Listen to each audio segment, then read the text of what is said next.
Cuando escuchamos la palabra lingüística, algunas personas rápidamente nos remontamos a una ciencia aburrida. Nos vienen a la mente cosas como grandes autores, muchas reglas gramaticales y el libro de español de la primaria. Pero, ¿realmente qué es la lingüística? La definición de lingüística constantemente se modifica, ya que cambia junto con la vida humana, contribuyendo y estando presente en su formación. En el lenguaje se encuentran el humano y el significado, o en otras palabras, la realidad. La lingüística es una ciencia que estudia la estructura y la función del lenguaje. Sin embargo, al ser de carácter interpretativo, no puede recurrir al método científico, así que se vale de prácticas como la gramática, la sintaxis, la fonología, la semántica, la semiótica y la pragmática, que brindan sentido y estructura al significado. Gramática. La gramática alude al arte del dominio de las letras, pues estudia los elementos de una lengua, así como la manera en la que se forman y combinan para crear oraciones. Ella se apoya en la morfología y la sintaxis para explicar la relación entre signos y significados. Por un lado, la morfología delimita, define y clasifica la estructura interna de las palabras. Para ello, separa los monemas en lexemas y morfemas. Los lexemas son la parte significativa de la palabra y los morfemas la parte que brinda valor semántico como género, tiempo y número. Por ejemplo, en la palabra gatos, gat corresponde al invariable lexema y la terminación os indica un morfema masculino, al mismo tiempo que nos brinda el dato numérico de ser plural. Por otro lado, la sintaxis para el español ha determinado el orden de las oraciones en sujeto, verbo y predicado. Dentro de la oración, el sujeto responde a la pregunta ¿quién? El verbo nos habla de la acción que se efectúa y el predicado se refiere a todo aquello que se dice del sujeto. Se diferencia del resto de la oración porque éste contiene el verbo. Fonética. ¿Qué es la fonética? Se refiere a la relación entre los sonidos del habla. Del mismo modo, analiza la naturaleza física de los sonidos, a los que podemos llamar fonos. ¿Y qué son los fonos? Son emisiones de voz que se producen al pronunciar un determinado fonema. Por consiguiente, la fonética tiene en cuenta 3 dimensiones. Primero, fonética articulatoria. Estudia el funcionamiento del aparato fonador, por lo que describe qué órganos intervienen en la producción del sonido. Segundo, fonética acústica. Ilustra la forma en que se esparcen los sonidos en el aire. Por ejemplo, cada letra no corresponde a un sonido, es decir, un sonido puede estar representado por varias letras. Tercero, fonética auditiva. Analiza la manera en la que se distinguen los sonidos a través del aparato auditivo. Fonología. Estudia los aspectos mentales de los sonidos. También se responsabiliza de estudiar elementos como la entonación o el acento. Finalmente, su objeto de estudio es el fonema. ¿Y qué es un fonema? El fonema es la unidad de sonido mínima de la lengua. La forma más sencilla de abordar este concepto nos remite al alfabeto. El idioma español tiene 30 fonemas distintos, de los cuales 5 son de tipo vocálico y 25 de tipo consonántico. Ahora, ¿por qué si hay solo 27 letras en el alfabeto existen 30 fonemas? Esto es porque los fonemas del español toman en cuenta a la ch, la doble L y la doble R, porque incluso cuando estos pueden ser reducidos, sus sonidos se verían afectados. Además, excluirlo sería también negar una parte importante del hispanohablante, así como los miles de modismos que se adaptan a sus sonidos.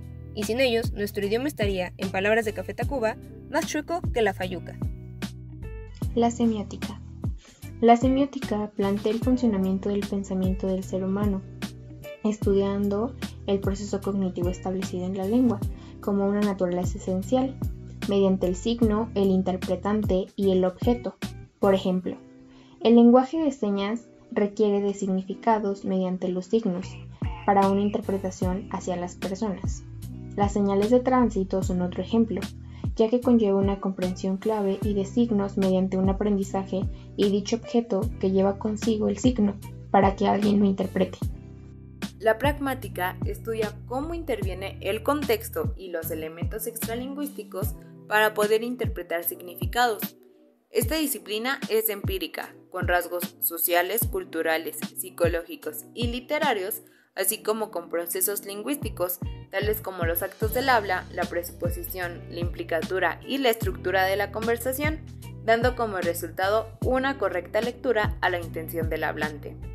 El análisis de cómo expresamos lo que pensamos y cómo comprendemos lo que percibimos ilustra claramente el propósito de la pragmática. Un ejemplo de esto es cuando en una fiesta alguien le pregunta a su pareja ¿qué hora es? Y como respuesta recibe un nos vamos cuando quieras.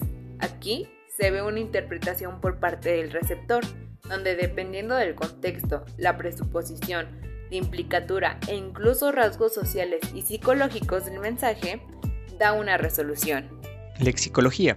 La lexicología es una subdisciplina de la lingüística que estudia la clasificación, representación y estudio de la estructura léxica basada en relaciones sistemáticas y patrones frecuentes de la lengua.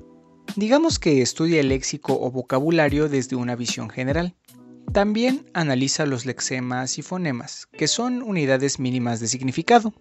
Trabaja en conjunto con la lexicografía con un fin práctico para la elaboración de diccionarios. La lexicología se divide en distintas ramas, y las más destacadas son: especial.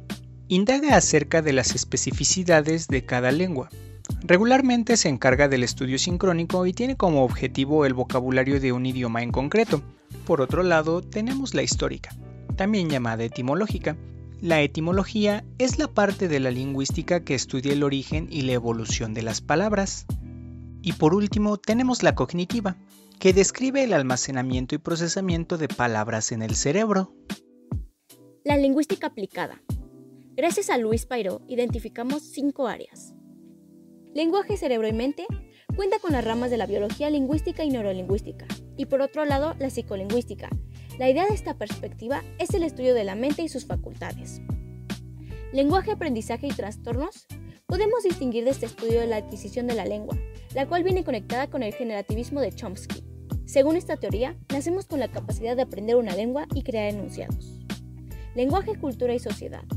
La etnolingüística, antropología lingüística y sociolingüística sirven para ver a la lengua desde un punto de vista sociocultural.